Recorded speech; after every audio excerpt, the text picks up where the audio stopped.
मुंबई गोवा हायवेला जोडणाऱ्या रोहा कोलाड रस्त्याला पडलं मोठं भगदाड।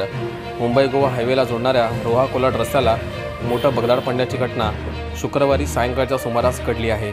रायगडमध्ये सध्या अतिमुसळधार पाऊस बरसत असून त्यामुळे नदी, नाळे, गटारे तुडुंब भरून वाहत आहेत। अशातच रोहा कोलाड रस्त्याला मोठं भगदाड पडलं असून या रस्त्यावरून मोठी हानी होण्याची शक्यता वर्तवली जात आहे।